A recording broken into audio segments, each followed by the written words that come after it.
Bismillahirrahmanirrahim.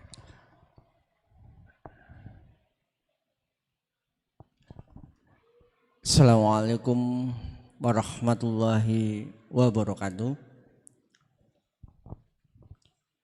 Innal hamdalillah nahmaduhu wa nasta'inu wa nastaghfiruh wa na'udzu billahi min syururi anfusina wa min syarri a'malina may yahdihil fala mudilla lahu wa may yudlil fala hadiya lahu. Asyhadu an la ilaha illallah wa asyhadu anna Muhammadan abduhu wa rasuluh. Nabiyyu ba'da. Bapak-bapak dan ibu-ibu jemaah kajian fikih muamalah yang insyaallah dirahmati Allah.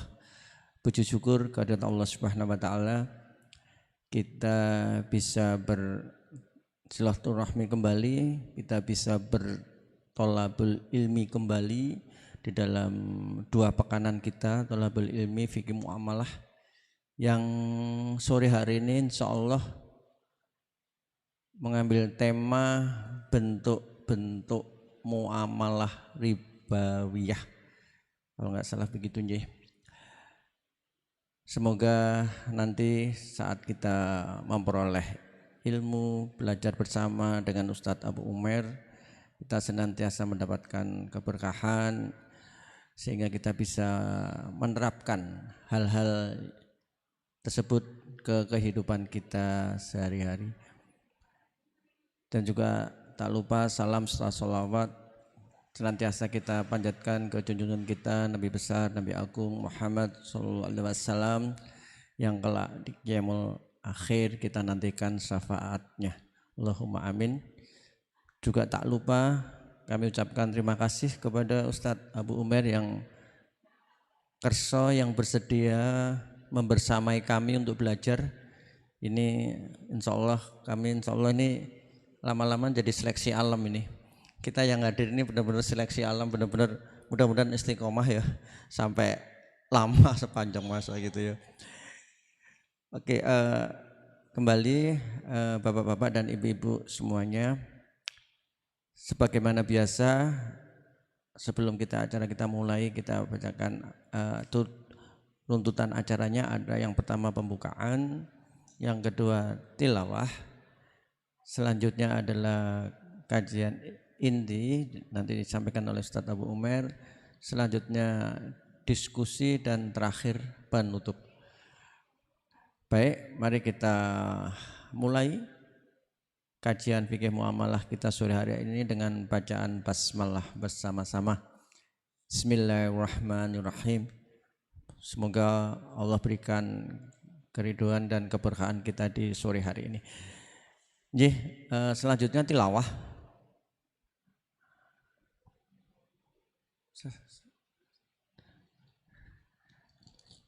Tilawah dilakukan oleh Pak Eko, monggo Mas Eko silakan. Ini nih Quran.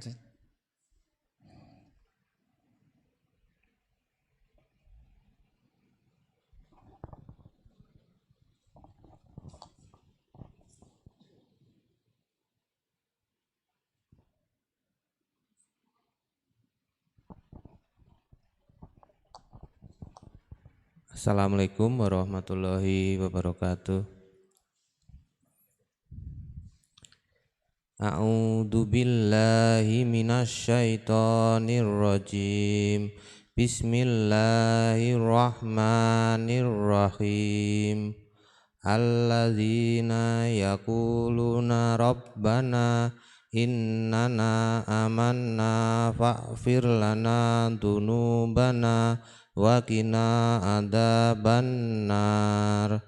As-sabirina was-sadiqina wal khanitina wal munfikina wal mustaghfirina bil ashar.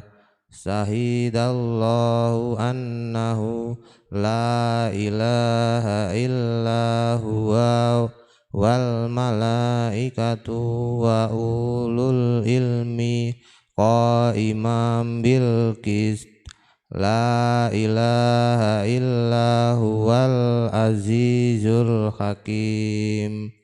Inna dina indallahil islam wa ma talafal ladina utul kitaba ila mim ba'di ma ja'ahumul ilmu ba'yam bainahum wa man ya'fur bi ayatillahi fa innallaha sari'ul hisab fa in kajuka fakul aslamtu wajhiya lillahi wa manittaba'an wa qul lil ladina utul kitaba wal ummina aslamtum fa in aslamu faqad ihtada wa in tawallau fa innama alaikal balak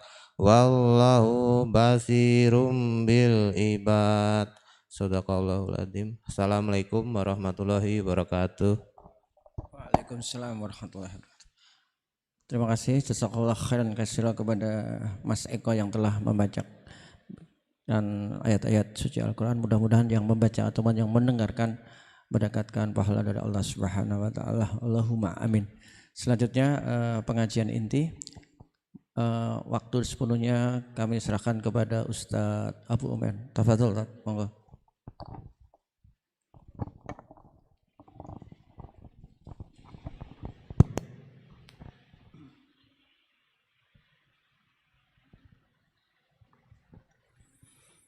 Bismillahirrahmanirrahim. Assalamualaikum warahmatullahi wabarakatuh.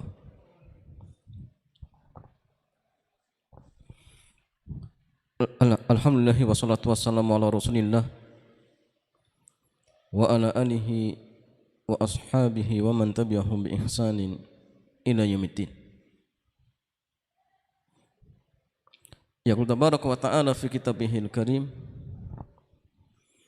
ya ayyuhalladzina amanu taqullaha haqqa tuqatih wa la tamutunna illa wa antum muslimun. Amma ba'd. Ikhwan akhwat fillah, Bapak Ibu yang dirahmati Allah Subhanahu wa taala, alhamdulillah di kesempatan sore yang mulia ini fi yaumil jumu'ah, di hari Jumat ba'dal asr min awqati, di antara waktu-waktu yang mustajab. Maka jamaah gunakan waktu ini sebaik mungkin untuk berdoa kepada Allah Subhanahu wa taala. Dan jamaah sekalian, kita bersyukur kepada Allah Jalla wa Ala karena hingga detik hari ini Allah masih memudahkan kita untuk menjalankan amal-amal ibadah kepadanya. Di saat jamaah sekalian semakin umur kita bertambah, semakin usia kita bertambah, kesempatan kita untuk beribadah semakin berkurang. Karena jamaah sekalian, kita hidup di dunia itu sekali lagi bukan untuk hidup selama-lamanya, bukan. Tapi dunia itu hidup yang sementara, bahkan sangat singkat. Di mana Allah Jalla wa Ala menjadikan dunia ini, jamaah, ingat, wabtaghi fima ataqallahu darul akhirah. Carilah dari dunia yang Allah berikan kepada kita untuk apa? Untuk memperbanyak amal ibadah sebagai bekal kita tatkala menghadap Allah. Jadi jamaah sekalian, fungsi dunia itu sekali lagi hanya wasilah, perantara agar seorang hamba bisa memperbanyak bekal. Ya. Dan kita bersyukur karena Masya Allah, Allah pilih kita jemaah. Di antara orang-orang yang menggunakan waktunya, umurnya, bahkan hartanya mungkin jemaah, fi sabilillah, di jalan Allah, untuk ibadah kepada Allah. Di saat mungkin banyak di antara sebagian kita yang mungkin jauh lebih punya kesempatan, bahkan mungkin jauh lebih banyak memiliki harta. Tapi ternyata Allah tidak pilih, justru kita yang dipilih. Maka banyak bersyukur kepada Allah Subhanahu wa ta'ala. La in syakartum la azidannakum. Sungguh jika kalian bersyukur dengan nikmat yang aku berikan kepada kalian, kata Allah, la azidannakum, maka sungguh akan aku tambah nikmat atas kalian. Sehingga jamaah sekali lagi, ya, perbanyaklah bersyukur kepada Allah Subhanahu wa taala. Dan di antara syukur jamaah sekalian, kita menggunakan waktu dan umur ini untuk beribadah, dan di antara ibadah adalah thalabul ilmi, mencari ilmu agama. Bahkan jamaah sekalian, amalan thalabul ilmi, Rasulullah SAW beliau khabarkan, sahalallahu lahu bihi tariqan ilal jannah. Allah Jalla wa'ala akan memudahkan orang-orang yang dia meluangkan waktunya, menghabiskan hartanya untuk mencari ilmu, sahalallahu lahu bihi tariqan ilal jannah. Allah akan memudahkan ia untuk masuk ke dalam surganya. Makanya masalahnya orang-orang yang bisa hadir di majelis ilmu itu orang-orang pilihan. Sahih. Ya. Bahkan tadi dikatakan sunnah apa? Seleksi alam. Seperti itu masalah. Memang orang pilihan. Nabi sendiri mengatakan, man yuridillahu bihi khairan yafaqihu fiddin. Barang siapa yang Allah pilih, yang Allah kehendaki untuk mendapatkan kebaikan, Allah jadikan dia faqih, paham dalam ilmu agama. Jadi orang pilihan, bukan sembarangan. Bukan sembarangan. Dan jamaah sekalian, kita masih pada kitab Mulakhasul Fiqhi, pada kitab Muamalat. Dan kita jamaah masih pada pembahasan seputar riba. Sudah kita jelaskan bagaimana ya, dampak buruk riba, kemudian hukum terkait tentang riba. Maka jamaah sekalian, penting bagi kita untuk mengetahui jenis-jenis muamalahnya. Jangan-jangan jamaah ternyata kita terlibat tanpa kita tahu misalkan. Sehingga penting ya untuk kita mempelajari, dan ingat setelah kita tahu, ingat ya, hendaknya kita berusaha untuk menghindari, bukan justru malah ya terjun ke dalamnya, bukan. Ya. Jadi araftu syarra la li syarri walakin li tawaqqih. Aku mengenal kebaikan, aku mengenal keburukan bukan dalam rangka untuk diamalkan, walakin li tawaqqihi, untuk dihindari. Itu tujuannya. Ya jamaah sekalian, penulis kitab mengatakan, wa minal muamalat ar-ribawiyah, di antara bentuk-bentuk transaksi ribawi, muamalah ribawi, al-qardu bil faidah, pinjaman berbunga. Pinjaman berbunga. Ada seseorang jamaah sekalian menghutangi tetangganya. Kata dia, Bu, Pak, saya utangi panjenengan, tapi nanti pas ya, mengembalikan tambah ya. Utang panjenengan 1 juta, nanti pas bayarnya 1.200.000. Maka jamaah sekalian, ini salah satu praktek riba, transaksi riba. Kenapa jamaah sekalian? Fudullah bin Ubaid mengatakan, kullu qardin jar manfaatan fahuwa riban. Setiap utang piutang yang menarik manfaat itu jatuhnya riba. Kenapa jemaah sekalian? Jelas dia menghutangi 1 juta, kok kembalinya 1.200.000. 200 ini jamaah termasuk riba. 200 ini termasuk riba. Dan ingat jamaah, di antara muamalah itu jamaah ada yang memang babnya kita berderma, ada yang memang babnya kita mencari keuntungan. Maka kalau misalkan akad tersebut adalah akad sosial, seperti ya, hutang piutang, ini akad sosial, memang unsurnya jamaah membantu, sehingga akad yang seperti ini, ingat, tidak boleh kita berharap imbalan dunia, nggak boleh. Kenapa? Karena ini akad sosial. Tapi silakan kalau ingin berharap keuntungan boleh, tetapi keuntungan pahala. Dan enggak akan rugi jemaah. Tidak akan rugi ketika seseorang menghutangi temannya, saudaranya atau tetangganya, misalkan dia hutang 1 juta kemudian dikembalikan 1 juta misal. Enggak ada ruginya. Karena ketika dia menghutangi saudaranya ikhlas karena Allah, maka dia akan mendapatkan aliran pahala. Dan ini jamaah jauh lebih baik daripada kita ngambil untung. Daripada kita ngambil untung. Walaupun ya Mas Halin, kalau seandainya misalkan ada seseorang dia berhutang, ketika ingin melunasi, ternyata dia lebihkan. Utangnya 1 juta, pas melunasi ditambah 1.200.000, boleh tidak? Boleh tidak? Ada orang berhutang 1 juta, pas melunasi ditambah 1.200.000, boleh tidak? Boleh. Tapi syaratnya satu, ketika sudah lunas. Yang kedua, tidak ada kesepakatan di awal. Ya, kemudian bukan pas cicilan. Kalau cicilan nggak boleh. Jadi kalau memang murni inisiatif orang yang berhutang, ya, kemudian ditambah sedikit misalkan, nggak masalah. Apa darinya Nabi Muhammad pernah berhutang unta, ya, yang umurnya lebih muda dan dibayar dengan unta yang lebih tua umurnya. Dan ini jamaah sekalian, sekali lagi ketika pas pelunasan, dan tidak masalah. Dengan catatan tadi, ya tidak ada kesepakatan di awal. Ya, tidak ada kesepakatan di awal. Adapun kalau misalkan ada kesepakatan di awal, maka nggak boleh. Maka tidak diperbolehkan, dan ini jelas ya transaksi ribawi. Kalau ada kesepakatan di awal seperti itu.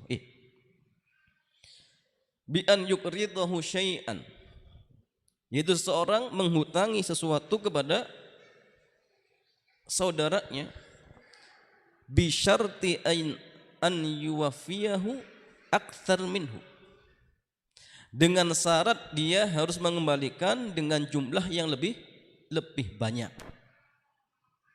Ini namanya ya riba, transaksi ribawi. Aw yadfa'u ilaihi mablaghan minal mal ala an yuwafiyahu aktsar minhu binisbatin muayyanah. Ya. Atau misalkan dia memberikan sejumlah ya, uang, sejumlah harta agar dikembalikan dengan jumlah yang lebih banyak, sama ya seperti itu. Dan ini nggak boleh jemaah. Ya. Misalkan sekian persen nanti. Dan ini kadang-kadang banyak ya. Misalnya sebagian orang mereka beranggapan ini kerjasama dia tanam modal, tapi ternyata prakteknya bukan kerjasama, bahkan yang sering kadang-kadang teman-teman keliru itu jamaah, mereka katakan ini mudharabah, tapi ternyata prakteknya bukan mudharabah. Hakikatnya apa jamaah? Hakikatnya itu pinjam meminjam, utang piutang yang berfaedah. Contoh gini, ada si A, dia punya modal, si B pengelola. Kata si A, B, anak punya uang 5 juta, silahkan antum kelola. Ya. Tapi ingat ya, pembagiannya setiap bulan 40-60, antum 60, anak 40%. Ya. Tapi kata si A, B, ingat, tapi ini ya uang 5 juta 3 tahun harus dikembalikan ya, harus kembalikan. Kata si B, iya sah, enggak masalah, oke misalkan siap ya. Kemudian masalahnya dari kesepakatan, terjadi kesepakatan, si B dia ya kelola modal tersebut, setiap bulan bagi hasil 4 atau 3 tahun sebagaimana perjanjian tadi, dia kembalikan utuh uangnya. Apakah ini boleh jamaah? Boleh tidak? Tidak boleh. Atau contoh yang lain gini, si A dia ngasih modal kepada si B tadi, kata si A, B, tapi ingat ya, setiap bulan bagi hasilnya 1 juta ya, atau misalkan bagi hasilnya 100.000 ya, anak harus dapat 100.000. Kata si B, ya siap. Maka ini juga nggak boleh. Ini juga tidak diperbolehkan. Kenapa? Karena hakikatnya ini praktek ribawi, nggak boleh. Kalau misalnya masalahnya dia ingin kerjasama dengan sistem mudharabah, nanti ada aturannya. Adapun yang tadi Kalau misalkan mereka mengatakan ini mudharabah tetapi ternyata prakteknya seperti tadi, ini hanya sekedar nama. Hakikatnya bukan mudharabah. Karena mudharabah enggak seperti itu. Nah, sehingga jamaah sekalian banyak macamnya. Baik dengan persenan tadi ataupun dengan dia katakan oh nanti dikembalikan harus lebih ya. Ini semua jamaah sekalian termasuk al-qardu bil faidah. Ya. Pinjaman berbunga. Atau jamaah sekalian gini. Di sebagian bank syariah mereka menerapkan sistem mudharabah. Sistem mudharabah. Ya. Kemudian nasabah dapat bagi hasil. Apakah mudharabah di sini benar jamaah sekalian? Masih keliru. Kenapa? Karena uang nasabah itu dijamin. Padahal jamaah sekalian dalam praktek mudharabah itu modal nggak boleh dijamin. Modal tidak boleh dijamin. Adapun orang yang misal nabung di bank syariah, pasti jamaah uang itu dijamin. Berarti kalau misalkan dia katakan oh ini modal, enggak, ini utang piutang. Tiap bulan dia dapat bagi hasil, itu riba. Itu riba. Dan banyak orang yang tidak paham. Banyak orang yang tidak paham. Iya. Kemudian masalian kama huwal ma'mul bihi fi bank, sebagaimana yang diamalkan di bank. Wa huwa riban sarihun, dan ini termasuk praktik riba yang sangat jelas. Fal bunuk takumu bi'aqdin ya. Safaqat al-qurud bainaha wa baina dzawil hajat wa arbab tijarat wa ashabul masani wal hiraf al-mukhtalifah. Fatadfa'u li haula'i mabalik minal mal nadhiru faidatin muhaddadah binisbatin ya mu'wiyah ya. Wa tusdadu hadhihi nisbah fi halati ta'akhur 'ani sadadi fil mau'id al muhaddad. Fajtami'u fi dzalika riba bin naw'aihi ribal fadl wa riban nasi'ah. Jadi jamaah sekalian, ini praktekkan di bank-bank. Wabil khusus bank konvensional.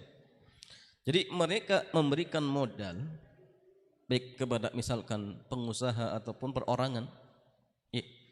Kemudian jamaah sekalian mereka menetapkan harus ada bunga sekian persen misalkan. Ya.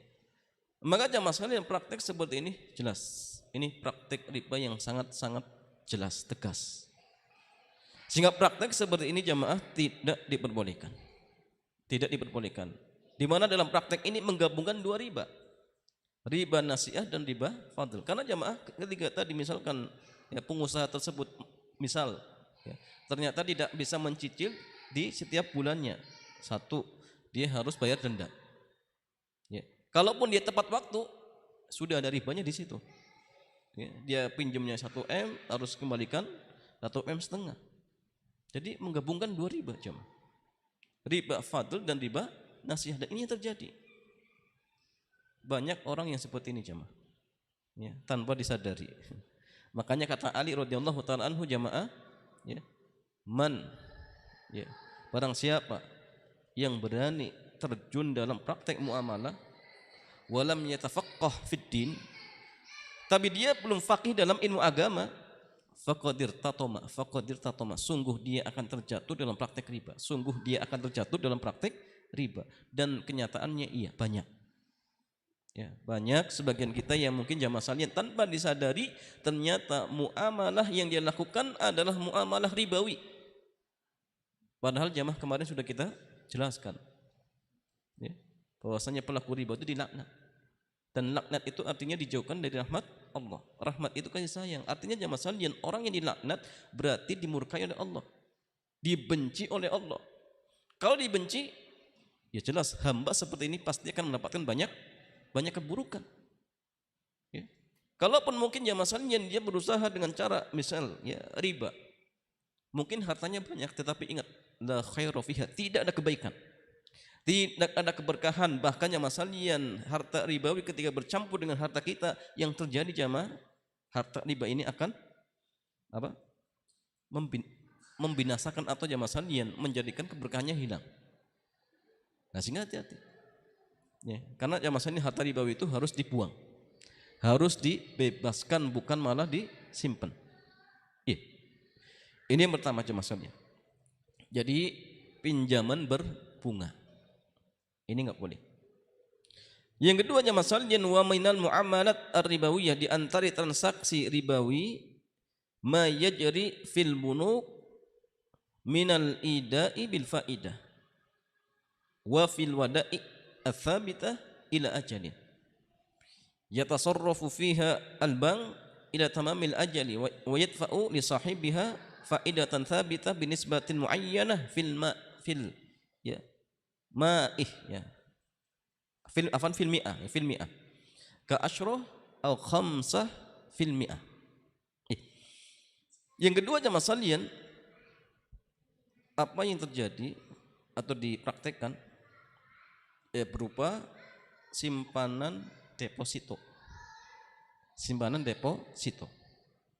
Dia simpan uang ya, dalam batas waktu tertentu, tetapi di sini jamaah sekalian bank akan memberikan jaminan bunga. Kalau Bapak nyimpen uang di bank kami sekian, nanti selama sekian ya, misalkan tahun akan dapat tambahan sekian. Jadi uang ini jamaah sekalian nggak bisa diambil kecuali setelah perjanjian tadi selesai. Kemudian plus tambahan bunga. Ya. Dan uang itu mungkin dikelola oleh bank. Ya mungkin untuk ya dipinjamkan lagi dengan cara dia ngambil bunga misalkan. Ya. Mungkin jauh lebih besar bunganya, ya, daripada bunga bank yang diberikan kepada nasabahnya. Ya. Maka jamaah sekalian, simpanan berupa deposito seperti ini sekali lagi jamaah, ini termasuk transaksi ribawiyah. Dan transaksi ribawi jelas jamaah sekalian transaksi yang diharamkan dan pelakunya dilaknat oleh Allah Subhanahu wa taala. Dan biasanya masalahnya keuntungannya dinisbatkan dengan apa persennya, 10% atau 5% misalkan sekian tahun. Ya tergantung kesepakatan jemaah, tergantung kesepakatan. Dan ini sekali lagi jemaah sama, termasuk transaksi ribawiyah dan tidak dibolehkan. Kemudian yang ketiga wa minal muamalat ar-ribawiyah bai'ul 'ainah, dan di antara transaksi ribawiyah adalah jual beli ainah. Apa yang dimaksud dengan jual beli ainah jamaah? Kita lihat. Wa huwa an yabi'a sil'atan bi thamanin muajjalin ala syakhsin. Jadi ada seseorang dia menjual barang ya, dengan misalkan harga sekian rupiah. Ya. Dengan cara tempo. Contoh gini jemaah. Ada dealer dia jual motor kepada nasabah. Taruhlah nasabah ini A. Dealer yang masalahnya menjual motor kepada si A dengan cara kredit selama setahun, misal 15 juta. 15 juta. Ya. Thumma ya'ud wa yastariha minhu bi thamanin hal aqal minat thamanin muajjal. Kemudian masalahnya nasabah A tersebut setelah dia bawa barangnya dipakai selama 2 bulan, ternyata dia punya kebutuhan yang jauh lebih penting, sehingga akhirnya masalahnya uang tersebut, barang tersebut, motor tersebut dia berkeinginan untuk menjual. Akhirnya dia datang ke dealer, Pak, ya, Afwan ini kayaknya anak lagi butuh uang. Ya. Ini motor ini saya berkeinginan untuk menjual ke panjenengan, ke dealer. Dulu kan saya kredit motor ini setahun 15 juta. Sekarang saya mau jual ke panjenengan cukup 10 juta saja. Cukup 10 juta saja. Kemudian deal. Ya, dealer membeli kembali motornya 10 juta. Sehingga nasabah dia pulang bawa 10 juta. Tapi jamaah sekalian, nasabah ini tetap dia punya hutang berapa? 15 juta. Berupa apa? Utang motor. Jadi tetap tiap bulan dia harus nyicil. Sampai berapa? Sampai 15 juta. padahal yang diambil cuma 10 juta. Dan inilah disebut dengan bai'ul ainah. Kenapa? Karena nasabah dia dapat ain, dapat barang. Yang dimana barang ini jamaah sekalian aslinya hanya spekulasi akal-akalan saja. Kenapa? Karena barang itu kembali lagi kepada dealer. Jadi yang terjadi hakikatnya tukar menukar apa? Uang. Nasabah dapat 10 juta, dia harus nyicil sampai 15 juta. Barangnya tetap di dealer. Itu hakikatnya. Dan inilah jual beli ainah. Dan inilah riba yang paling buruk. Kenapa jamaah sekalian? Karena dalam praktek ini seolah-olah dia ngakal-ngakali Allah. Allah seolah-olah dianggap anak kecil, ya. Dipermainkan dengan barang. Hakikatnya apa? Ini riba, nggak boleh. Ya. Tapi jamaah sekalian boleh tidak kalau seandainya dijual kepada dealer tapi harganya sama, boleh tidak? Boleh. Kalau harganya lebih mahal, boleh. Tapi kalau harganya lebih murah, ini jatuhnya jual beli ainah dan ini haram, tidak dibolehkan. Ustadz, berarti nggak boleh dong beli orang menjual barang yang masih kredit, boleh tidak? Kita masih kredit motor belum lunas, kemudian dijual, boleh tidak jamaah? Hah? Boleh, tapi lihat dulu siapa yang beli. Kalau yang beli dealer, kembali kepada penjual pertama, syaratnya 2, harganya harus sama atau lebih mahal. Tapi kalau harganya lebih murah, ini jatuhnya bai'ul ainah tadi, nggak boleh. Boleh tidak dijual murah? Boleh, tetapi ke pihak ketiga. Ya, contoh misalkan dia belinya di dealer, kemudian motor tersebut dijual dengan harga yang lebih murah, tetapi ke tetangganya, boleh tidak? Boleh, nggak masalah. Nggak masalah. Ustaz, tapi kan ini masih kredit, nggak ada syarat. Ya, orang jual barang harus barangnya sudah lunas, nggak ada syarat. Ya. Nggak masalah dijual, karena jamaah sekalian barang ketika dibeli dengan cara kredit itu sudah hak milik. Sudah hak milik apa? Orang yang kredit. Nah, sehingga kalau misalkan sudah menjadi hak milik, ya terserah. Mau dihadiahkan boleh, mau dijual lagi, jual lagi misalkan boleh, mau dimanfaatkan sendiri itu pun boleh, nggak masalah, nggak ada larangan. Ya, tidak ada larangan. Tapi ingat jamaah sekalian, kalau ingin dijual dilihat siapa yang beli. Kalau yang beli pihak dealer, maka ingat dibolehkan dengan catatan harganya sama atau lebih mahal. Tapi kalau lebih murah maka haram, tidak boleh. Kalau ingin dijual lebih murah, silakan dijual ke pihak yang ketiga, ya, ke tetangganya ataupun ke temannya yang lainnya misalkan, maka tidak masalah. Ya, ya jemaah sekalian, wa sumiyat hadhil muamalah bai'ul ainah. Muamalah ini dinamakan dengan bai'ul ainah.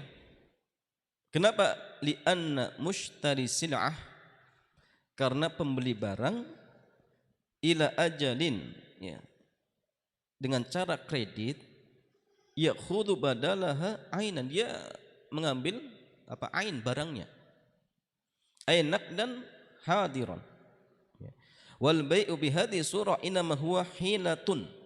Jual beli seperti ini hakikatnya hanya hilah, akal-akalan saja, trik, ya, untuk mengakal-akali riba. Ini hakikatnya, ya.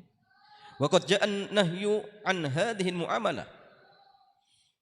Dan masalahnya terkait muamalah seperti ini telah datang larangan fi ahadits wa athar katsira, pada beberapa hadis dan athar-athar. Di antaranya masalahnya sabda Rasulullah sallallahu alaihi wasallam, beliau bersabda, "Idza tabaya'tum bil 'ainah wa khattum atnabal baqar wa raditum biz zar'i wa taraktumul jihad sallallahu alaikum dhullan la yanzi'uhu hatta tarji'u ila dinikum." Rasulullah SAW beliau bersabda, "Idza tabaya'tum bil 'ainah," ya, atau 'ainah, ya, atau kama qala, apabila kalian bertransaksi dengan cara 'ainah atau 'ainah, ya, atau kama qala, wa khattum atnabal baqar, dan kalian memegang ekor-ekor sapi, wa raditum bizar'i, dan kalian ridha dengan perkebunan, ya, tanaman, wa taraktumul jihad, dan kalian meninggalkan jihad di jalan Allah Jalla wa Ala, sallallahu alaikum dhullan, maka Allah Jalla wa Ala tatkala itu akan menimpakan kepada kalian kehinaan, la yanzi'uhu hatta tarji'u ila dinikum, dan kehinaan itu tidaklah akan Allah angkat, tidaklah akan Allah cabut kecuali kalian kembali kepada agama kalian. Ya. Sehingga jamaah sekalian, dalam hadis ini terdapat larangan jual beli ainah. Ya, jual beli ainah. Kenapa jamaah sekalian? Tadi akal-akalan ya, untuk melegalkan riba. Bahkan jamaah sekalian di sini ada bentuk ya tadi ya, mengelabui Allah Subhanahu wa taala, seolah-olah Allah dianggap anak kecil jamaah sekalian. Ini enggak boleh. Ya. Karena sudah jelas jual beli itu halal, riba itu haram. Sehingga jamaah sekalian, akal-akalan untuk melegalkan riba enggak boleh. Apapun bentuknya. Ya, apapun bentuknya. Beda dengan tadi jamaah sekalian jual beli tawarruk. Jual beli tawarruk itu tadi dia jual dengan harga murah tetapi kepada pihak ketiga, enggak masalah. Walaupun memang silang pendapat. Sebagian mazhab tidak membolehkan, tetapi sebagian yang lain membolehkan. Ya, dan mazhab Syafi'i tidak membolehkan, jual beli tawarruk pun enggak boleh. Dijual dengan harga murah ke pihak yang ketiga pun enggak boleh, ya. Tetapi yang kuat dalam masalah ini jamaah sekalian, kalau dijual ke pihak yang ketiga boleh, enggak masalah. Ya, au kama qala. Ya. Dan jamaah sekalian, wa qala Nabi sallallahu alaihi wasallam, dan Nabi bersabda, ya'ti 'alan nas zamanun yastahilluna riba bil bai'. Akan datang di tengah-tengah manusia suatu zaman yang dimana mereka akan menghalalkan riba lewat jual beli. Dan ini jamaah sudah terjadi di zaman kita. Sudah terjadi di zaman kita. Kredit rumah ada ribanya. Kredit motor ada ribanya. Sebab sekarang itu riba jamaah. Hampir jarang transaksi yang bebas dari riba kecuali orang-orang yang Allah rahmati. Kalau misalkan masalahnya transaksi yang mereka jauh dari ya, dalam artian dari agama, itu tidak lepas dari praktek riba. Tidak lepas dari praktek riba. Fahdharu min dukhulir riba fi muamalatikum. Maka hati-hatilah, waspadalah ya. Jangan sampai kalian masuk dalam transaksi riba. Wahtilatuhu bi amwalikum, dan hati-hati ya, jangan sampai riba itu bercampur dengan harta kalian. Hati-hati. Kenapa? Fa inna aklar riba wa ta'atihi min akbaril kabair. Karena memakan riba, bermuamalah dengan cara riba, ini termasuk di antara dosa besar yang paling besar. Di antara dosa besar yang paling besar. Ya. Wa ma dhahara riba wa zina fi qaumin, dan tidaklah muncul praktek riba dan perzinaan pada suatu kaum illa dhahara fihimul faqru wal amrad, kecuali tatkala itu jamaah sekalian akan nampak di tengah-tengah mereka kefakiran dan berbagai macam penyakit-penyakit. Ya. Dan ini terjadi ya. Kefakiran di mana-mana, kelaparan di mana-mana. Bahkan muncul penyakit-penyakit aneh. Penyakit ini sudah hilang, muncul lagi yang baru. Ya. Kenapa jamaah sekalian ini? Banyaknya ya, kaum muslimin atau mungkin jamaah sekalian banyaknya orang yang mempraktikkan riba. Bahkan mereka sudah melegalkan riba. Oh, ini kan cuma sedikit. Riba yang enggak boleh kan ad'afan mudha'afa. Jangan jamaah sekalian, Al-Qur'an tegas mengatakan wa halallahu al-bai'a wa harrama riba. Allah menghalalkan jual beli dan mengharamkan riba umum. Sedikit banyak tetap haram kalau itu riba. Tapi banyak di antara kita jamaah ternyata bermudah-mudahan. Maka pantas ketika Allah Jalla wa Ala ya, menimpakan penyakit dan tersebarnya ya, kefakiran di tengah-tengah umat. Dan semua itu jamaah sekalian tidak akan Allah cabut kecuali kalau kita kembali kepada agama kita. Kita mau bermuamalah dengan cara syar'i. Ya. Kita kembali bagaimana Nabi dahulu mendapatkan kejayaan. Apakah mereka praktek riba? Tidak jamaah sekalian. Di zaman Nabi tidak ada orang kredit dengan cara riba, enggak ada. Toh ternyata zaman yang terbaik adalah zaman di masa Rasulullah. Khairun nasi qarni, tsumma alladziina yalunahum, tsumma alladziina yalunahum, tsumma alladziina yalunahum. Sebaik-baik generasi itu di zamanku. Kemudian setelahnya dan setelahnya, tabi'in. Dan dulu jamaah sekalian tidak ada tadi, ya. Kredit rumah dengan cara riba, beli unta dengan cara riba, nggak ada. Ya. Tidak ada jamaah sekalian. Yang kemudian jamaah sekalian, wa zulmus sultan. Itu pula jamaah sekalian, kezaliman dari pemimpin. Ya, muncul pemimpin baru ternyata berbuat zalim kepada rakyatnya. Ya. Terjadi tidak jamaah? Wallahu a'lam. Muncul ya seperti itu keadaannya jemaah. Ya kan tadi ya. Sebabnya dari kita sendiri. War riba yuhlikul amwal wa yamhaqul barakat. Dan riba itu jemaah sekalian akan membinasakan harta. Ya. Atau ya apa jemaah sekalian? Ya menghilangkan harta ya. Dan menghilangkan keberkahan pada harta yang kita miliki. Sehingga jemaah sekalian kalau misalkan sedikit harta riba masuk dalam harta yang kita miliki, sekali lagi ini akan mengurangi keberkahannya, bahkan bisa mungkin menghilangkan keberkahan. Sehingga solusinya kalau harta kita ingin barokah, banyak kebaikannya, bebaskan dari harta ribawi.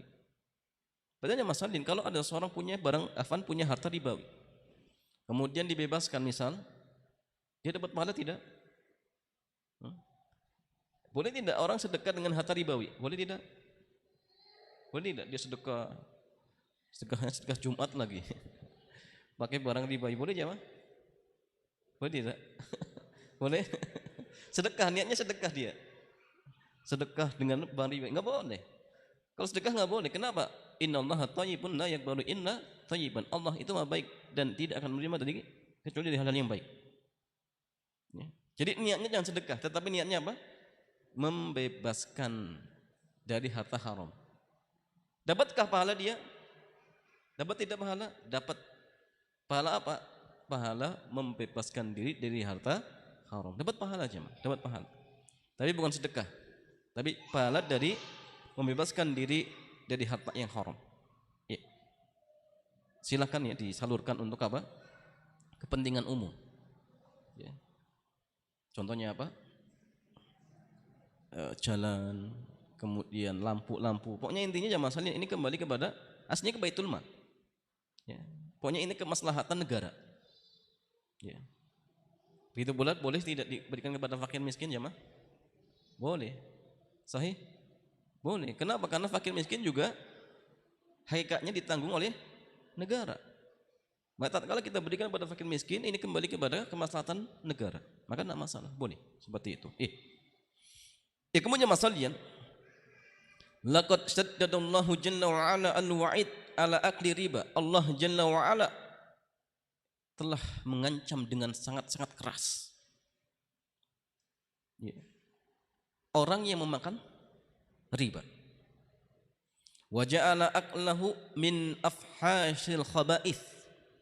Dan Allah jalla wa ala menjadikan memakan riba di antara perbuatan yang paling keji. Wa akbarul kabair, dan dosa yang paling besar. Masyaallah, naudzubillah jamaah. Bahkan dosa judi dengan dosa riba lebih besar mana? Riba atau judi jamaah? Riba, sahih. Kalau judi itu jamaah yang didolimi, yang diambil hartanya kadang orang kaya, kadang-kadang sama-sama miskin. Tapi kalau riba yang diambil siapa? Hartanya orang yang butuh jamaah. Enggak punya uang, dia pinjam, harusnya ditolong malah diperes. Oh ini kan jamaah sekali enggak ada kemanusiaannya. Apalagi lintah darat ya. Kasihan kadang rakyat yang mereka memang terpaksa ya karena enggak punya uang sehingga akhirnya berhutang. Untuk bayar pun enggak ada jamaah. Sudah seperti itu ditarik uangnya. Ini kan dolim jamaah. Lebih parah daripada judi. Judi itu kadang orang kaya yang diambil hartanya. Walaupun sama-sama dosa jamaah sekalian. Tetapi dari sisi parahnya ya jelas riba itu lebih parah. Riba itu lebih parah. Ya. Gini jamaah sekalian, kalau ada seorang misalkan sudah terlanjur transaksi dengan cara riba. Dia beli motor dulu dengan cara riba, enggak tahu, sekarang sudah selesai. Pertanyaannya, motor ini halal atau haram? Dia beli rumah dengan cara ribawi, jamaah. Sudah selesai sekarang. Pertanyaannya, ini rumah halal atau haram, jamaah? Hah? Halal. Halal. Kalau misalkan cicilnya dengan harta halal. Contoh usahanya halal, dagang, halal. Cuma kebetulan pas dulu ya kredit rumahnya dengan cara riba. Sekarang sudah selesai. Sudah selesai. Insya Allah halal. Tapi ingat jangan diulang. Jangan diulang. Enggak boleh jamaah. Ya. Kalau kita kembali lagi diancam, ya, diancam. Kalau sudah tahu sudah tinggalkan. Jangan kembali lagi. Ya, jangan kembali lagi. Iya. Atau gini mas, ada transaksi ini cacat secara hukum. Tapi sudah terjadi. Contoh ada seorang menjual barang ini jamaah belum dimiliki. Secara ya hukum syariat ini transaksi batal, nggak sah. Tapi sudah terjadi jamaah. Pertanyaan jamaah, ini perpindahan barangnya itu sah atau tidak? Ini sudah terjadi. Ya. Apakah harus diulang? Jawabannya kata Syekhul Islam, kalau memungkinkan diulang. Tapi kalau tidak mungkin, ya dan mungkin ya yang jual sudah meninggal, nggak tahu kabarnya kemana misalkan, sudah terjadi jual belinya.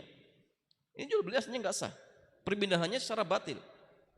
Cuma karena tidak mungkin untuk diulang, misalkan, maka kata beliau, Syekhul Islam mengatakan, insya Allah akadnya sudah sah. Tapi ingat jangan diulang.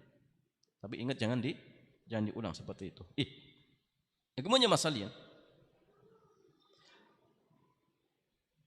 Wa bayyana uqubatal murabi fid dunya wal akhirah. Dan Allah Jalla wa ala menjelaskan hukuman azab bagi rentenir di dunia dan di akhirat.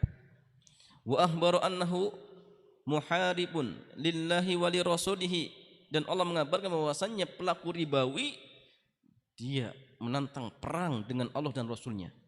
Bayangkan jemaah, menantang perang. Ya. Jangankan perang dengan Allah jamaah, perang dengan sesama manusia saja kadang-kadang mungkin kita kalah. Jadi orang-orang yang praktek ribawi ini hakikatnya dia nantang perang dengan Allah, gak mungkin menang. Yang terjadi masalahnya dia akan terhina, itu yang terjadi. Antum lihat saja ya. Orang-orang yang muamalahnya ribawi jamaah hakikatnya kadang kita saksikan mungkin hartanya banyak tapi dijamin hidupnya nggak tenang. Dijamin hidupnya nggak tenang. Ya. Dan terkadang juga jamaah yang terjadi apa? Hartanya ludes. Mungkin ya, kebakaran, kemudian kena banjir, hilang semua. Nah ini jangan. Ya. Akibat apa? Praktek ribawi. Atau mungkin yang masalah yang musibah bertubi-tubi datang. Sehingga hartanya habis di situ jemaah. Karena nggak berkah, nggak ada kebaikannya. Ibunya sakit, anaknya sakit, istrinya sakit. Ya. Sehingga yang mungkin hartanya didapatkan banyak, tapi hilang cepat. Dan itulah hartanya tidak barokah. Harta yang tidak barokah cepat hilang dan kotor. Ya. Bagaimana masalahnya? Fa'uqubatuhu fid dunya annahu yamhaqu barakatal mal. Adapun hukuman untuk murabi rentenir di dunia, bahwasanya Allah Jalla wa ala akan menghapuskan keberkahan hartanya. Ya.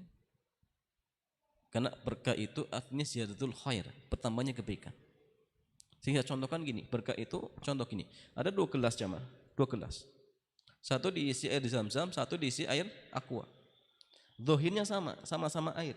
Tapi jamaah sekalian dari 2 gelas ini, mana yang lebih banyak keberkahannya? Jawabannya gelas yang diisi air zam-zam. Itulah berkah. Zahirnya sama tapi kebaikannya beda. Ada 2 orang umurnya sama, 60 tahun. Satunya masya Allah rajin ibadahnya, akhlaknya baik, sholatnya luar biasa. Satunya nggak pernah sholat, akhlaknya buruk. Umurnya sama 60 tahun. Lah inilah jemaah sekalian umur yang barokah itu seperti ini. Ya. Sama-sama dia punya harta 1 M. Tapi ternyata jamaah umroh haji pun nggak pernah, nyumbang tetangga pun nggak pernah. Padahal gajinya mungkin jumlahnya lebih banyak. Atau mungkin sama. Ya. Boro-boro haji, boro-boro umroh. Yang terjadi jamaah sekalian uangnya habis. Anak istrinya sakit, keluarganya sakit sehingga uangnya habis. Bahkan dia harus ngutang lagi dengan cara riba lagi misalkan. Naudzubillah jamaah. Nah, inilah ya perumpamaan harta yang barokah dan yang tidak barokah. Iya. Bagaimana masalahnya?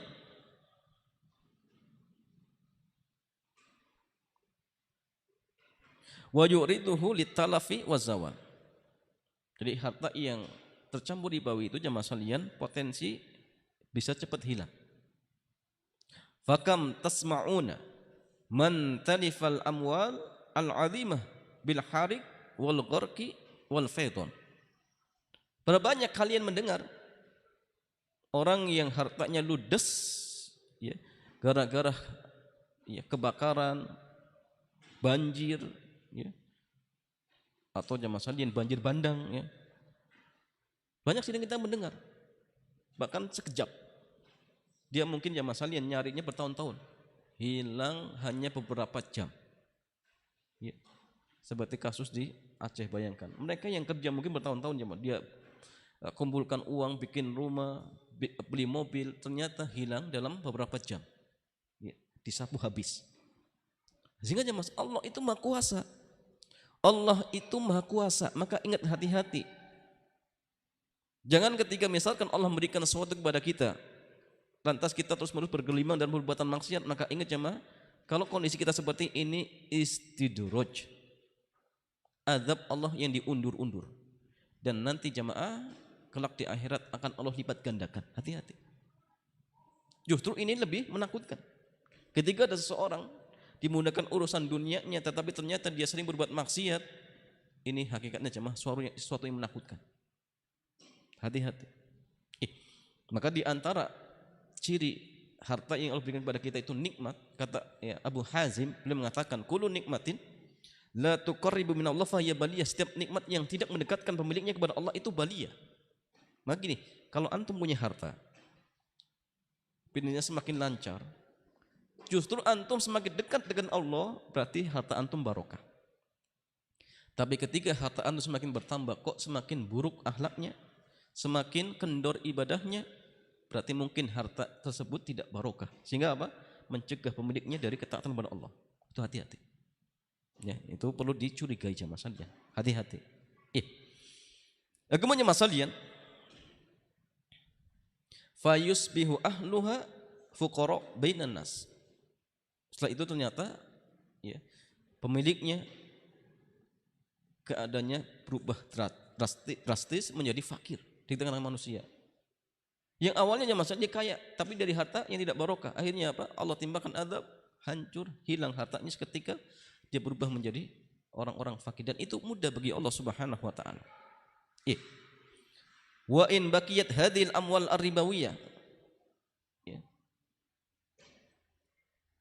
Dan seandainya harta itu tetap masih ada, ya, bi aidi ashabiha, di tangan pemiliknya, fahiya mamhuqatul barakah, maka ingat jamaah sekalian, harta tersebut tidak ada keberkahannya. La yantafi'una minha, dia enggak bisa mendapatkan manfaat jamaah, enggak bisa. Ya. Dengan sesuatu apapun enggak bisa. Innama yuqasuna at'abuha, tetapi yang terjadi dia itu dibikin capek oleh hartanya. Banyak orang seperti ini jamaah, enggak bisa tidur ngurusin apa? Hartanya. Dihitung-hitung, bahkan harus nyewa penjaga macam-macam. Ya. Enggak tenang hidupnya jemaah. Justru hartanya membuat dirinya apa? Sibuk. Bahkan sebagian ya boro-boro ibadah. Tiap hari ngurusin hartanya. Nah, inilah harta ini tidak barokah. Wa tahammaluna hisabu, apalagi jemaah sekalian, dia akan dihisab. Dan berat hisabnya jemaah sekalian. Wasiluna adzabah, dan dia akan mendapatkan adabnya.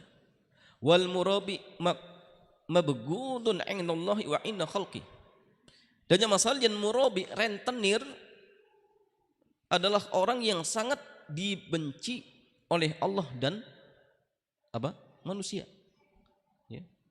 Allah sangat benci dengan rentenir, dan orang-orang pun jemaah sekalian secara fitrah pasti sangat benci. Ada orang yang senang dengan rentenir jemaah.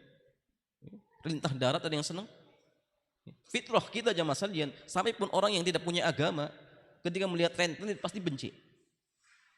Bukan hanya agama Islam, dengan rentenir pasti benci jamaah. Jadi secara akal kita pun jamaah sudah cukup bahwasanya ini pekerjaan keji, pekerjaan kotor. Tapi ternyata banyak orang yang masuk di dalam muamalah seperti itu, waliyadzubillah jamaah. Dan bahkan kadang-kadang ya muslim, ya berdasik lagi. Ya. kerjanya tiap hari dolimi orang. Waliyatubillah, bangga lagi. Iya. Kemudian masalahnya li'annahu yakhudhu wa la yu'ti, karena dia sukanya ngambil tapi enggak memberi. Yajma wa yamna, dia suka mengumpulkan tapi mencegah orang lain untuk mendapatkan manfaat. La yunfik wa la yatasaddaq, dia enggak pernah berinfak, enggak pernah sedekah. Ya pura-pura sedekah jamaah sekalian. Orang yang lagi butuh saja diambil, ya, dirampas uangnya, apalagi mau sedekah, ya. Kalaupun sedekah tidak sah, ya. Kalaupun sedekah tidak sah. Sahihun, ya. Dia kikir, ya. Kemudian rakus, ya. Jamun, ya. Ya, ini rakus, ya. Pelit, kikir, ya. Rakus, ya. Serakah.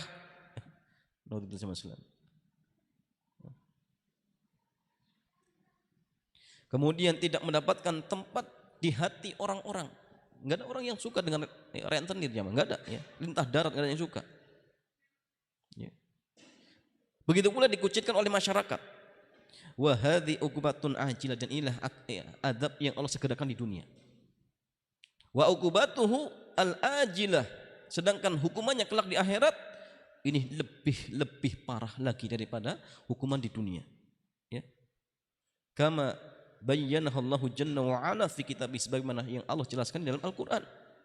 Wa ma dzaka illa li anna riba maksabun khabithun, yang demikian itu tidaklah, ya, didapatkan kecuali karena riba adalah pekerjaan yang sangat-sangat kotor, ya. Wa suhtun dar, ya, dan sangat, ya, merugikan, ya. Dan termasuk mimpi buruk yang menghantui masyarakat. Nah, ini terjadi, jamaah. Nah, sehingga secara fitrah pun sekali lagi, jamaah, tidak ada orang yang suka dengan lintah darat. Ya, sampai pun tadi, ya, orang yang mungkin, ya, tidak tahu hukum muamalat pasti benci. Sampai pun orang yang berhutangnya terpaksa, tetap dia nggak suka kalau harus bayar, apalagi berlipat-lipat. Bahkan mungkin, jamaah, sebagian orang sampai akhirnya nggak bisa bayar. Bahkan bunganya dengan hutangnya lebih besar bunganya. Dan ini terjadi. Dan sehingga sekali lagi, jamaah, jangan sampai kita masuk. Apapun kondisinya, sekali lagi, jamaah sekalian, jangan sampai kita masuk dalam amal seperti ini. Karena sekali lagi, kita tidak tahu umur kita kapan, ya, dicabut oleh malaikatul maut. Ya, hutang hari ini ternyata besok meninggal. Kita sekali lagi, jamaah sekalian, bukan malah meninggalkan, ya, harta kepada anak kita, justru hutang ribawi. Ini, jamaah sekalian, mengerikan. Nah, sehingga kalaupun sudah terjadi, maka hendaknya kita segera bertobat kepada Allah Subhanahu wa taala. Karena sekali lagi, jamaah sekalian, prinsip seorang mukmin dan mukminah itu sekali lagi ketika mencari harta, sekali lagi, bukan dicari banyaknya, tetapi yang dicari berkahnya. Kenapa, jamaah sekalian? Karena Allah ketika mencintai seorang hamba, yang akan Allah berikan adalah keberkahan. Sedikit berkah jauh lebih baik. Ada seorang mungkin, jamaah sekalian, profesinya sebagai tukang beca, tapi berkah. Dikumpulkan sedikit-sedikit bisa, ya, umroh, bisa haji. Padahal cuma seberapa, tapi inilah, jamaah sekalian, harta barokah, mendatangkan kebaikan-kebaikannya bagi pemiliknya. Sebaliknya ada orang yang mungkin gajinya sampai puluhan juta, buru-buru disimpan, buru-buru untuk haji dan umroh, bantu tetangganya pun nggak bisa. Nah, itulah, jamaah, mungkin hartanya tidak barokah. Sehingga sekali lagi prinsip kita, ingat, jamaah, cari harta yang barokah. Sedikit barokah jauh lebih baik. Ya, syukur-syukur, jamaah, banyak dan barokah seperti itu. Wallahu ta'ala a'lam bissawab. Demikian, jamaah sekalian, mudah-mudahan bermanfaat. Selanjutnya seperti biasa kita buka tanya jawab. Dipersilakan.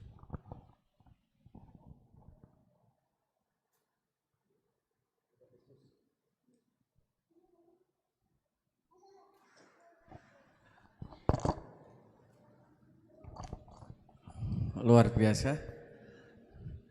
Ternyata banyak juga rambu-rambu yang kita dapat di sore hari ini tentang amalan-amalan ribawiyah. Mudah-mudahan kita bisa menghindarinya. Atau teman-teman masih bingung? Tambah bingung? Kalau tambah bingung, dipersilahkan untuk 1 atau 2 pertanyaan. Monggo, silakan. Siapa yang mau tanya? Silakan. Monggo, langsung.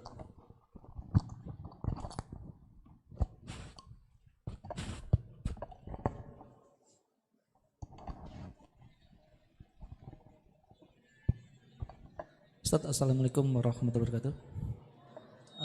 Yang pertama yang kaitan sama baiul inah tadi Ustadz. Kalau dalam kaitan seseorang pengen cari modal, kemudian dia beli mobil dengan kredit, terus kemudian dia jual ke orang lain dengan cash. Memang dari awal niatnya untuk cari modal, tapi tadi dia tidak dijual ke dealer, dijual ke orang lain, di cash dengan harga lebih murah. Apakah itu diperkenankan? Satu Ustaz. Itu karena niatnya dari awal memang untuk cari cash ya Ustaz ya. Yang kedua, kalau semisal seseorang mau beli tanah, dia membayar dengan sebagian dengan uang, sebagian dengan mobil. Tapi untuk mobilnya itu nanti dengan janji akan dibeli kembali, itu apakah masuk dalam transaksi yang dalam satu akad tidak boleh. Jadi dia membeli tanah, tapi dengan membayarnya dengan uang dan mobil. Tapi untuk yang mobilnya itu nanti dijanjikan akan dibeli kembali. Kalau kemudian yang punya tanah itu mempunyai keinginan, tadinya yang punya tanah itu pengennya dibayar dengan uang semua, tapi yang beli punyanya uang dan mobil, maka dibayar uang dan mobil. Tapi yang punya tanah mau, tapi nanti minta kalau dia membutuhkan uang untuk itu dibeli kembali gitu. Apakah itu Kenapa Ustaz? Nggak harus, tapi maksudnya kalau dia menginginkan, dia boleh dia minta sama yang membeli dengan mobil itu untuk kemudian membayar dengan uang gitu. Ya jamaah sekalian, ada pertanyaan. Ini menarik. Ada seorang butuh modal, pinjam uang nggak dapat. Akhirnya inisiatif kredit motor. Tapi ingat ya, maksudnya kreditnya kredit syar'i, bukan kredit tidak syar'i ya. Kredit syar'i dia. Dia pinjam motor, dia kredit motor, ya. Kemudian dijual cash, tapi bukan ke dealer, tapi ke pihak yang ketiga dengan harga yang mungkin sama atau bahkan lebih mahal atau bahkan lebih murah. Ya, pertanyaan masalahnya, apakah praktek seperti ini dibolehkan atau tidak dibolehkan? Jawabannya wallahu a'lam jamaah sekalian, ini boleh. Ya. Kecuali mazhab Syafi'i. Tapi Syekh Abdul Aziz Nubas beliau mengatakan boleh, tidak masalah. Dan ini termasuk jual beli tawarruk. Jual beli tawarruk. Tapi tawarruk itu lebih ya, istilahnya khusus lagi kalau dijual murah. Itu tawarruk. Dia beli dengan cara kredit, dijual kepada pihak yang ketiga tapi dengan harga murah. Ini tawarruk. Mazhab Syafi'i tidak membolehkan, tapi sebagian mazhab membolehkan. Di antaranya sebagian mazhab ya Hambali, seperti contoh ulama di zaman kita itu Syekh Abdul Aziz Nubas beliau mengatakan boleh, tidak masalah. Ya. Karena tidak kembali kepada pihak yang pertama. Tapi kalau pihak yang pertama ya boleh, tapi dengan harga yang harus sama. Harus sama atau harus lebih mahal. Tapi kalau lebih murah maka ini jatuhnya jual beli ainah. Sehingga yang tadi kalau ke pihak yang ketiga ini masuknya jual beli tawarruk, dan wallahu a'lam jamaah ini dibolehkan. Ini diperbolehkan seperti itu. Yang kedua jamaah sekalian, ini menarik lagi. Ada orang ingin beli tanah, tapi punyanya uang dan mobil. Ya. Kemudian dia bayar dengan uang dan mobil. Tetapi pemilik tanah dia memberikan syarat. Pak, tapi nanti kalau saya butuh uang, ya, antum beli mobilnya ya. Tapi ini enggak harus. Cuma permintaan saja. Apakah diboleh jemaah sekalian? Boleh tidak? Ya. Kalau enggak boleh, kenapa? Apa ini termasuk menggabungkan dua akad dalam satu transaksi? Dia beli dia beli tanah, tapi dengan syarat harus dibeli lagi. Ya. Modalnya tadi dibeli lagi. Dia bayarnya pakai contohnya jemaah sekalian tadi ya. Taruh lagi nih. Dia belinya pakai mobil, tapi mobil ini disyaratkan harus dibeli lagi. Ya. Apa yang termasuk menggabungkan dua akad dalam satu transaksi? Ya. Karena memang masalah ini tidak boleh kita menggabungkan dua akad dalam satu transaksi. Ya, kenapa? Karena di situ khawatir ya, potensi akan jatuh dalam praktek riba. Itu nggak boleh jemaah. Ya. Kenapa? Contoh misalkan gini, ada orang dihutangi, tapi dia syaratkan, Pak, anak mau menghutangi antum, tapi antum harus beli HP anak. Nah ini jangan nggak boleh. Kenapa? Potensi akan adanya riba di situ. Adapun yang tadi jamaah, apakah ada potensi riba? Nggak ada, nggak ada jamaah. Apalagi tadi ya tidak diharuskan, cuma permintaan saja. Nanti kalau saya butuh barang, ya tolong ya mobilnya dibeli lagi. Ya. Ini jamaah sekalian, kalaupun dianggap ini dua transaksi dalam artian dua transaksi dalam satu akad karena mensyaratkan harus dibeli. Tapi di sini jamaah sekalian tidak ada potensi ya. Tidak ada potensi terjatuh dalam praktek ribawi. Karena mobil bukan barang ribawi dan di sini tidak ada praktek utang piutang. Nah sehingga wallahu a'lam tidak masalah. Ya, diperbolehkan. Ya, wallahu taala a'lam bishawab.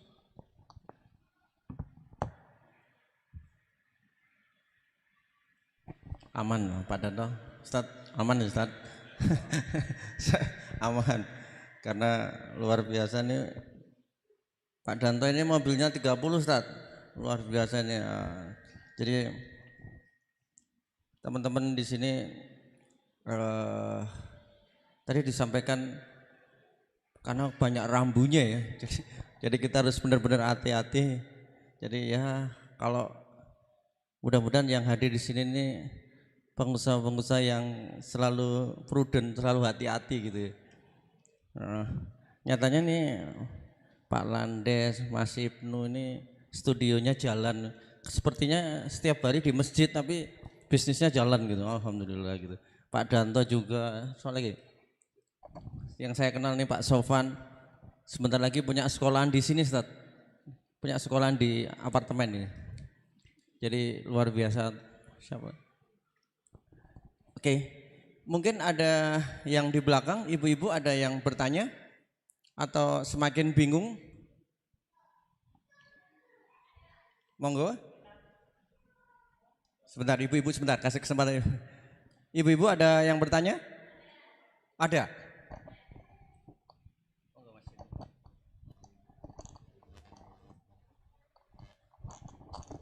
Assalamualaikum Ustadz. Assalamualaikum. Tadi dijelaskan sedikit mengenai mudorobah Ustadz. Bisa dijelaskan lebih lanjut? Semisal apakah bagi hasil itu harus dibagikan di akhir masa kerjasama atau bisa dibagi setiap bulan?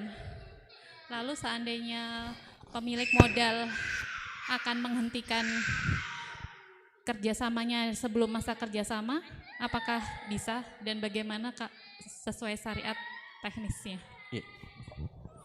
Ya jamaah sekalian, akad mudharabah atau kerjasama itu ada pemodal dan pengelola. Jadi pemodal itu jamaah sekalian, dia yang memberikan modal, kemudian pengelola yang ngelola. Ya. Maka di sini jamaah di antara syarat dalam praktek kerjasama mudharabah, pertama, uang tidak boleh atau modal tidak boleh dijamin. Jadi nggak boleh dikatakan Pak, nanti 3 tahun harus dikembalikan misalkan 3 juta, nggak boleh. Kenapa? Karena uang ini nggak dijamin. Kalau rugi ya sudah nanti dilihat. Kalau untung ya nanti ya ada pembagian. Ini yang pertama, jadi uang atau modal tidak boleh dijamin. Yang kedua jamaah sekalian, pembagian dengan cara nisbah. Apa nisbah? Persen. Jadi nggak boleh sebulan 200.000 ditentukan, itu nggak boleh. Sebulan 300.000 itu nggak boleh. Sebulan 2 juta itu nggak boleh. Tapi harus pakai persen. 30%, 40%, 50%, terserah. Sehingga ini akan naik turun. Ya. Kalau untungnya banyak ya mungkin 30% bisa banyak, kalau mungkin sedikit ya mungkin sedikit. Tapi harus pakai persenan. Ya. Yang kedua jamaah sekalian, pembagian ini ingat dari keuntungan.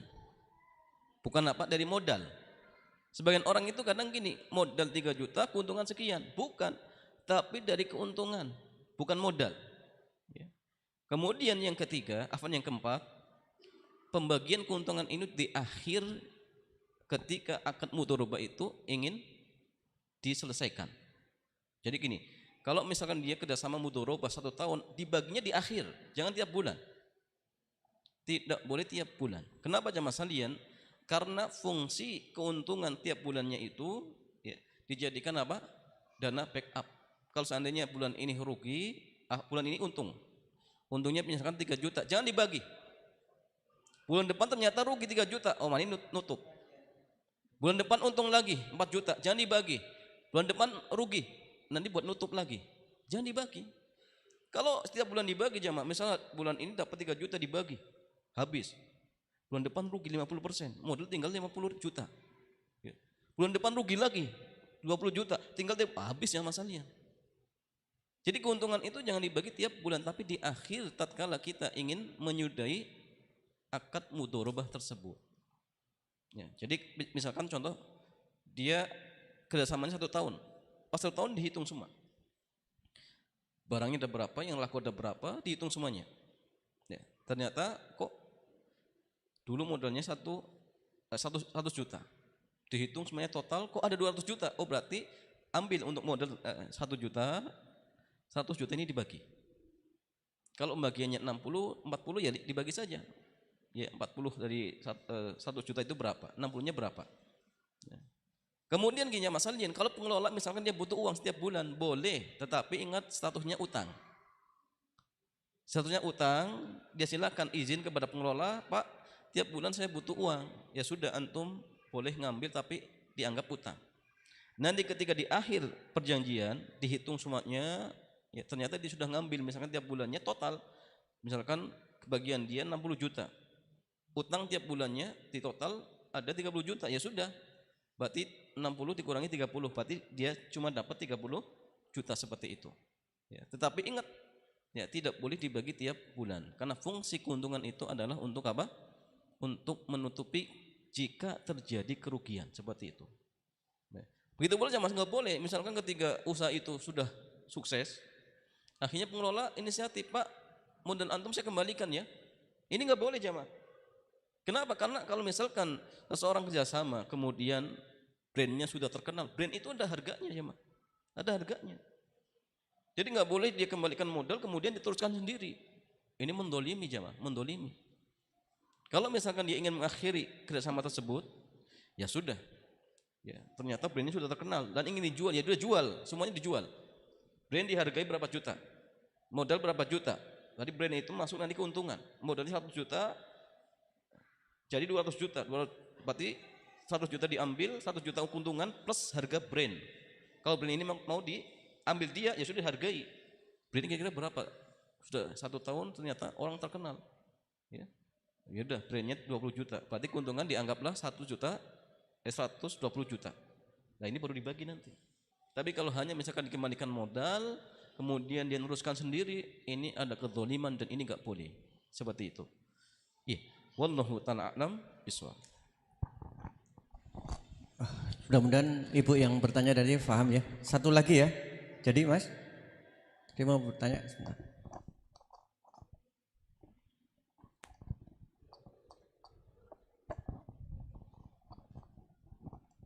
Ya, assalamualaikum Ustaz. Ya. Assalamualaikum. Yang pertama tadi yang meneruskan pertanyaan pertama tadi, ketika dia ngambil kredit kemudian dijual cash. Pertanyaan saya, bukannya kredit di dealer itu sudah riba begitu? Gimana? Oh, kreditnya syar'i. Saya ya oke, maaf. Jadi pertanyaan berarti kreditnya harus syar'i. Oke, berarti yang kredit di ini nggak boleh. Nggak boleh. Ya, yang kedua gini.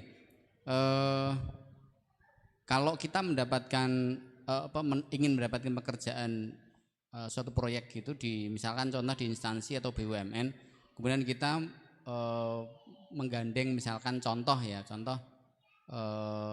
seseorang yang kebetulan seseorang itu kenal dengan instansi itu, kemudian dia mendapatkan pekerjaan dikasihkan kita, kita memberikan hadiah atau ini sekian persen, itu apakah boleh? Contohnya misalnya gini, saya mendapatkan proyek dari BUMN, kemudian ternyata yang saya juga nggak tahu kalau ternyata yang menggandeng, yang mengasihkan saya itu adalah anggota dewan. Nah, kita memberikan, saya sudah menjanjikan kalau saya mendapatkan proyek itu ya kamu akan mendapatkan keuntungan sebesar 10% begitu dari keuntungan. Begitu. Nah, itu apakah boleh? Hukumnya gimana? Terima kasih. Ya, ya jemaah sekalian, ada seseorang dapat proyek tapi lewat seseorang, ya, dan orang ini dia pegawai dan dia digaji, ya, dia digaji, ya. Apakah boleh kita ngasih fee jamaah? Boleh tidak? Maka gini, ada hadis Nabi yang mengatakan, ya, hadayatul amal kulun. Jadi hadiah untuk pegawai yang sudah menerima gaji itu apa? Gulul khianah. Sehingga ini tidak boleh, kan termasuk apa? Riswah, nggak boleh. Ya. Maka gini jamaah, anggota dewan tadi, apakah dia memang pekerjaannya di situ dan memang dia bidangnya dia di situ? Kalau misalkan dia kerjanya di situ dan memang ya pekerjaan dia dan dia sudah digaji, jamaah.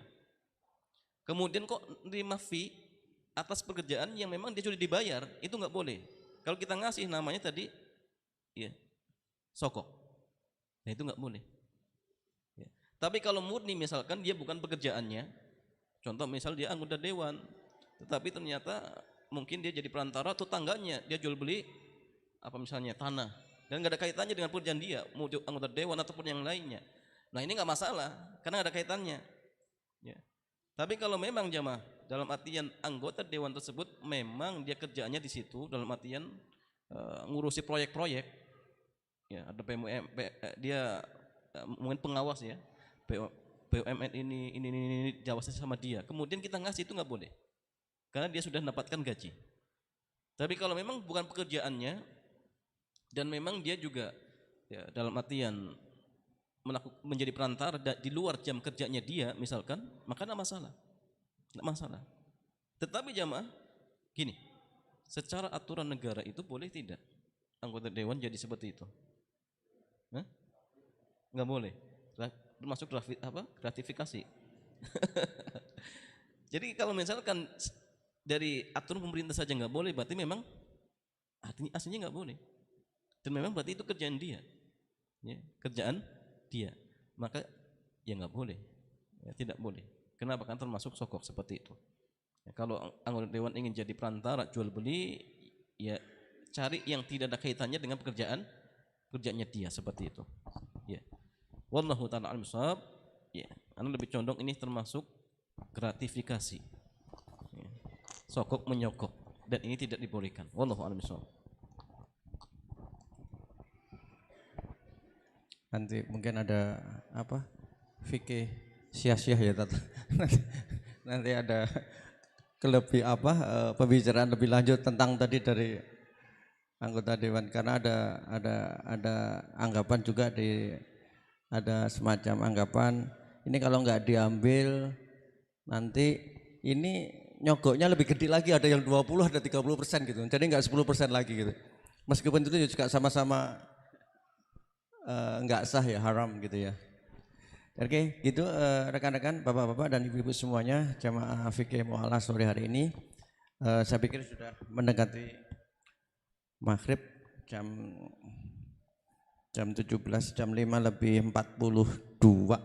Jadi begitu, kita akan akhiri, namun monggo Ustaz ditutup dengan berdoa dulu Ustaz. Ya jamaah sekalian, mudah-mudahan kajian kesempatan sore hari ini bermanfaat. Kita berdoa kepada Allah Jalla wa'ala, mudah-mudahan Allah memberikan kepada kita sekalian ilmu yang bermanfaat. Allahumma inna nas'aluka ilman nafi'an wa rizqan thayyiban wa amalan mutaqabbala. Rabbana hab lana min azwajina wa dhurriyyatina qurrata a'yun waj'alna lil muttaqina imama. Rabbana atina fid dunya hasanah wa fil akhirati hasanah wa qina adzabannar. Subhanakallahumma bihamdik Asyhadu an la ilaha illa anta astaghfiruka wa atubu ilaik. Assalamualaikum warahmatullahi wabarakatuh. Terima kasih kepada Ustadz Abu Umair yang telah memberikan kajian dan juga teman-teman bapak-bapak dan ibu-ibu semua yang bersedia hadir untuk mengikuti kajian sore hari ini. Dan insya Allah 2 pekan kemudian Jumat kita akan tetap adakan seperti ini dengan sub-sub topik yang berbeda tentang biasanya kurang lebih tentang ribawiyah. Oke. Saya pikir itu dari saya, mohon maaf kalau ada tutur kata yang salah. Mari kita tutup dengan kajian sore hari ini dengan doa kafaratul majelis. Subhanallah wa bihamdika asyhadu an la ilaha illa anta astaghfiruka wa atubu ilaik. Terima kasih. Wabillahi taufiq wal hidayah. Wassalamualaikum warahmatullahi wabarakatuh.